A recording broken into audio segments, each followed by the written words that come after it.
വലിയൊരു ടോപ്പിക്കാണ്. നമ്മൾ അതിൽ നിന്ന് മാറി മറ്റൊരു വിഷയത്തിലേക്ക് കടക്കുകയാണ്.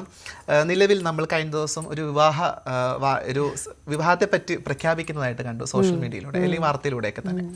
ഒരു രാഷ്ട്രീയ പാർട്ടി വേടന്റെ വിവാഹത്തെ അത് പ്രഖ്യാപിച്ചത് ഒരു രാഷ്ട്രീയ വേദിയിൽ വെച്ചിട്ടായിരുന്നു എന്നുള്ളതാണ്. അതും വേടൻ എന്ന് പറയുന്ന വ്യക്തി കഴിഞ്ഞ കുറച്ചു കാലമായിട്ട് സാമൂഹ്യപരമായിട്ടൊക്കെ തന്നെ വലിയ അംഗീകാരം കിട്ടുന്ന സ്പേസിൽ നിൽക്കുന്ന മനുഷ്യൻ തന്നെയാണ്. എല്ലാ വിഭാഗം മനുഷ്യരെയൊക്കെ തന്നെ ചേർത്ത് പിടിക്കുന്ന രാഷ്ട്രീയം മുന്നോട്ട് കാണിക്കുകയും എഴുത്തിലൂടെ പറയുകയും തൻ്റെ കവിതയിലും പാട്ടിലൂടെ ഒക്കെ തന്നെ അത് പ്രഖ്യാപിക്കുന്ന ഒരാൾ കൂടിയാണ്. പക്ഷേ അതിനപ്പുറത്തേക്ക് മറ്റൊരു വിഷയം എന്നുള്ളത് നിയമപരമായിട്ട് ചില വിഷയങ്ങൾ ഇടപെടുന്ന ഒരാൾ കൂടിയാണ്. കാരണം ഒന്നിൽ കൂടുതൽ അലിഗേഷനുകൾ സ്ത്രീ വിഷയങ്ങളൊക്കെ തന്നെ ഇടപെട്ടുള്ള മനുഷ്യനും കൂടിയാണ്. അപ്പോൾ അത്തരമുള്ളൊരു വ്യക്തിനെ നിലവിൽ നമ്മളൊരു ഇലക്ഷനിലേക്ക് കടക്കുകയാണ്. അത്തരമുള്ളൊരു വ്യക്തിനെ നമ്മുടെ ഇവിടുത്തെ ഇടതുപക്ഷ സർക്കാർ അംഗീകരിച്ചുകൊണ്ട് അവരുടെ ഇടതുപക്ഷത്തിന്റെ വേദിയിൽ വെച്ച് വിവാഹത്തെ പറ്റി പ്രഖ്യാപിക്കുന്നത് വലിയ രീതിയിൽ ഒരു സാമൂഹിക ഒരു വ്യത്യാസം ഉണ്ടാക്കുന്നുണ്ട് എന്നുള്ളതാണ്. അതിൽ ആർ.ജെ. സുമിയുടെ അഭിപ്രായം എന്താണ്? അങ്ങനത്തെ ഒരു വിഷയത്തിൽ ഒരു പക്ഷേ പാർട്ടിക്കാരോ അല്ലെങ്കിൽ പാർട്ടിക്ക് അപ്പുറത്തേക്ക് ചിന്തിക്കുന്ന സമയത്ത് നമുക്ക് എന്താണ് പറയാൻ സാധിക്കുക? ഒരു പാർട്ടിയും മോശമാണെന്നോ അല്ലെങ്കിൽ ഇന്ന പാർട്ടിയാണ് നല്ലതാണെന്നോ എന്ന് പറയുന്നതിനേക്കാൾ ഉപരി നമ്മളൊരു ഉത്തരവാദിത്വത്തിൽ ഇരിക്കുമ്പോൾ അല്ലെങ്കിൽ നമ്മളൊരു റെസ്പോൺസിബിൾ ആയിട്ടുള്ള ഒരു പൊസിഷൻ വഹിക്കുമ്പോൾ, ഇപ്പം ഞാനൊരു ആർ.ജെ. സുമിയാണെന്ന് പറയുമ്പോൾ ഞാൻ ആർ.ജെ. എങ്കിൽ പാലിക്കേണ്ട എൻ്റെ റേഡിയോയിലൂടെ ഞാൻ പറയാൻ പാടില്ലാത്ത കാര്യങ്ങൾ എനിക്കുണ്ട്, ഞാൻ ചെയ്യാൻ പാടില്ലാത്ത കാര്യങ്ങളുണ്ട് റേഡിയോയിലൂടെ. വ്യക്തിപരമായിട്ട് എനിക്ക് എന്തുമാവാം, പ്രശ്നമില്ല. പക്ഷെ ഞാൻ നിൽക്കുന്ന പ്രസ്ഥാനത്തിൽ ഞാൻ ഉറച്ചു നിൽക്കുമ്പോൾ ഞാൻ സോഷ്യലി കമ്മിറ്റഡ് ആയിട്ടുള്ള അല്ലെങ്കിൽ സോഷ്യലി റെലവൻ്റ് ആയിട്ടുള്ള അല്ലെങ്കിൽ സോഷ്യലി റെസ്പോൺസിബിൾ ആയിട്ടുള്ള ഒരു പേഴ്സണായിട്ട് മാറുകയാണ്. അപ്പോൾ ഇത്തരം കാര്യങ്ങൾ ഏതാണ് പാർട്ടി അല്ലെങ്കിൽ ആരാണ് ഇപ്പോൾ ഭരണത്തിരിക്കുന്നത്? അപ്പോൾ അത്തരത്തിലുള്ളൊരു വ്യക്തി, പൊസിഷനിലിരിക്കുന്ന ഒരു വ്യക്തി അങ്ങനെ ഒരു സിറ്റുവേഷനിൽ അങ്ങനെ പറയേണ്ടുന്നതായിരുന്നോ എന്നുള്ളൊരു ചോദ്യം എൻ്റെ ഉള്ളിലുണ്ടായി. അങ്ങനെ പറയേണ്ടതായിരുന്നില്ല.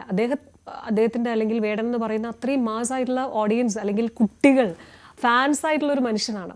അപ്പോൾ അദ്ദേഹത്തിന് ഒരിക്കലും മോശം പറയാനും ഞാൻ ആളല്ല. പക്ഷേ അദ്ദേഹത്തിൻ്റെ പേരിൽ തെളിയിക്കേണ്ടത് അദ്ദേഹത്തിൻ്റെ ഉത്തരവാദിത്തമാണ്.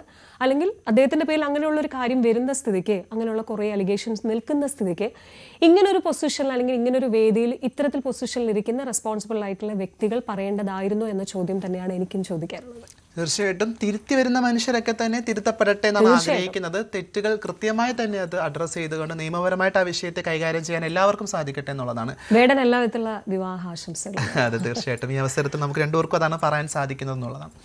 അപ്പോൾ നമ്മൾ ഇത്തരം വിഷയങ്ങളിലൊക്കെ തന്നെ വളരെ കൃത്യമായിട്ട് ഇടപെടാനൊക്കെ ശ്രമിക്കുന്ന ഒരാളുകളാണ്. പക്ഷേ നമുക്ക് അതിനകത്ത് കുടുംബം എന്ന് പറയുന്ന വലിയൊരു പശ്ചാത്തലം കൂടിയുണ്ട്. നമുക്ക് കുടുംബത്തിൻ്റെ സപ്പോർട്ട് എന്നുള്ളത് വലിയ സപ്പോർട്ടാണ്. അതില്ലാതിരിക്കുന്നതും ഇല്ലേ അതുണ്ടാകുന്നതും ഒരു പ്ലസ് ആണ്, ഇല്ലാതിരിക്കുന്നതും ഒരു മൈനസ് അല്ല എന്നാണ് ഞാൻ മനസ്സിലാക്കുന്നത്. അതെടുത്ത് പറയാനുള്ളത് ആർ.ജെ. സുമി ഒരു സിംഗിൾ പാരന്റ് ആണ്. കാരണം ആർ.ജെ. സുമിക്ക് ഒരു മകളുണ്ട് എന്നുള്ളതാണ്. ഇപ്പം ഇത് കാണുന്ന ന്യൂസ് 3യുടെ പ്രേക്ഷകരിൽ സ്ത്രീകളായിരിക്കുന്ന കുറച്ച് മനുഷ്യർക്ക് ഒരു പക്ഷേ ഇത്തരം ഒറ്റയ്ക്കൊരു അമ്മ മകളെ വളർത്തുകയും മകനെ വളർത്തുക എന്നുള്ളത് വലിയ പ്രയാസം കൂടിയായിരിക്കും. അവർക്കൊരു മോട്ടിവേഷൻ ആകുന്ന വിഷയം ഒന്ന് സംസാരിക്കാമോ? എനിക്ക് പ്രയാസമല്ല കേട്ടോ, ഞാനത് തിരുത്താൻ അഭിമാനത്തോടു കൂടി അല്ലേ? തീർച്ചയായിട്ടും ഞാൻ വളരെ ഹാപ്പി ആയിട്ട് തന്നെ പറയും. എനിക്ക് വളരെ ഹാപ്പി ആയിട്ട് ആണ് ഞാനും എൻ്റെ മോളും ജീവിക്കുന്നത്. എൻ്റെ അച്ഛൻ എടുത്ത് പറയേണ്ടത് മോളൊരു ഡബ്ബിംഗ് ആർട്ടിസ്റ്റ് ആണ്. വളരെ ചെറുപ്പകാലത്തിൽ തന്നെ ഡബ്ബിംഗ് സ്റ്റാർട്ട് ചെയ്ത ഒരു വ്യക്തി കൂടിയാണ്. നമ്മളൊക്കെ ഇഷ്ടപ്പെടുന്ന ഒരു സീരിയല് മഞ്ഞുരുകും മാല എന്ന് പറയുന്ന സീരിയല് വളരെ ചെറുപ്പമായിരുന്ന ഒരു കുട്ടിയുടെ ശബ്ദം കൊടുത്തു, ജാനിക്കുട്ടി. അതെ, ജാനിക്കുട്ടിയുടെ ശബ്ദം എൻ്റെ മോളായിരുന്നു. അതിലെ വില്ലത്തി മുടിയൊക്കെ പിടിച്ച് വലിച്ച് നിങ്ങളൊക്കെ ട്രോൾ ആക്കിയില്ലേ? അപ്പൊ അങ്ങനെ ഒരു മകളെ വളർത്തി ഇന്ന് പ്ലസ് 1 പഠിക്കുന്ന ഒരു മകള് ഗവർണർ വന്ന ഒരു പരിപാടിയൊക്കെ തന്നെ ആങ്കർ ചെയ്തിട്ടുള്ള ഒരു വലിയ അഭിമാനിക്കാം അല്ലെ ഒരു അമ്മ എന്ന രീതിയിൽ. തീർച്ചയായിട്ടും ഞാൻ എല്ലാ കാര്യങ്ങളും, അതായത് എൻ്റെ എല്ലാ യാത്രയും എല്ലാ മൂവും നന്നായി ഒബ്സർവ് ചെയ്യുന്നൊരു മോളാണ്. അതായത് എനിക്ക് പല കാര്യങ്ങളും പറഞ്ഞു തരാണ്. പല സമയത്തും മനുഷ്യരല്ലേ ഡൗൺ ആവുന്ന പല സമയത്തും അമ്മ അങ്ങനെ ചെയ്യരുത്, അമ്മ ഒരു സൈക്കോളജിസ്റ്റാണ്, അമ്മ ഇങ്ങനെ ചിന്തിക്കണം, അമ്മ അങ്ങനെ എന്നെ ഇങ്ങോട്ട് പറഞ്ഞു തന്ന്, അതായത് എന്നെ മോൾഡ് ചെയ്തെടുക്കുന്ന എന്നെ വളരെയധികം എൻകറേജ് ചെയ്യുന്ന ഒരു മോളാണ്. അപ്പോൾ അതുകൊണ്ട് തന്നെ ഒരു സിംഗിൾ പാരന്റ് എന്ന നിലയിൽ എനിക്ക് അങ്ങനെ ഒരു ടാഗ് പോലും എനിക്ക് ഇഷ്ടമല്ല. പക്ഷേ ഞാൻ വളരെ ഹാപ്പി ആയിട്ട് എൻ്റെ മോളുമായിട്ട് ഹാപ്പി ആയിട്ടാണ് ജീവിക്കുന്നത്. അങ്ങനെയുള്ള ഒരുപാട് സ്ത്രീകളെ, ഒരുപാടെന്ന് വെച്ചാൽ നമ്മൾ വിശ്വസിക്കാൻ പറ്റാത്ത തരത്തിൽ അത്രയും മാത്രം സ്ത്രീകളെ കാണുന്നുണ്ട്. പക്ഷേ ഇവരൊക്കെയും തളർന്നു പോകുന്ന അവസ്ഥകൾ നമ്മൾ കാണാറുണ്ട്. പറ്റുന്നില്ല ജീവിക്കാൻ, മുന്നോട്ട് പോകാൻ. പക്ഷെ പറ്റണം. നിങ്ങൾ മകളെ ഓർത്ത് മാത്രമല്ല, അല്ലെങ്കിൽ നിങ്ങളുടെ മകനെ ഓർത്ത്, നിങ്ങളുടെ അടുത്ത തലമുറ ഓർത്ത് മാത്രമല്ല, നിങ്ങളുടെ ലൈഫ് എന്ന് പറയുന്നത് നിങ്ങളൊന്നും എൻജോയ് ചെയ്തിട്ടില്ല, നിങ്ങൾ ആസ്വദിച്ചിട്ടില്ല, നിങ്ങൾ ലൈഫ് കണ്ടിട്ടില്ല. എവിടെയൊക്കെയോ എന്തൊക്കെയോ പറഞ്ഞിട്ട് നിങ്ങളതിനെ എവിടേക്കോ തളർന്നു പോയിട്ടുണ്ട്. പക്ഷെ ഇനി അങ്ങോട്ട് യാത്രകൾ ചെയ്യാൻ, നിങ്ങളുടെ ആരോഗ്യം നോക്കി, നിങ്ങളുടെ സൗന്ദര്യം നോക്കി, അതെന്ത് തന്നെയാണെങ്കിലും അതിന് വേണ്ടിയിട്ട് നിങ്ങൾ സ്വയം ഡെഡിക്കേറ്റ് ചെയ്ത് നിങ്ങൾ ജീവിക്കാനായിട്ട് തുനിഞ്ഞിറങ്ങി നോക്കി ഓരോ നിമിഷവും നിങ്ങളുടേതായിരിക്കും, ഉറപ്പ്. ഓക്കെ, നമ്മൾ ന്യൂസ് 3യുടെ അവസാനിക്കാൻ കുറച്ച് സമയം കൂടി ബാക്കിയുള്ളൂ. അപ്പം നമ്മുടെ ഒരു അവസാന ചോദ്യം എന്ന രീതിയിൽ എന്താണ് ഹാപ്പിനെസ്? ആർ.ജെ. സുമിയുടെ ഒരു ഹാപ്പിനെസ് ഉണ്ടാവുമല്ലോ, അതിൽ എന്താണ് സുമി മനസ്സിലാക്കിയ ഹാപ്പിനെസ്? ഇന്ന് ഇപ്പോൾ ഈ നിമിഷം ഇതാണ് എൻ്റെ സന്തോഷം.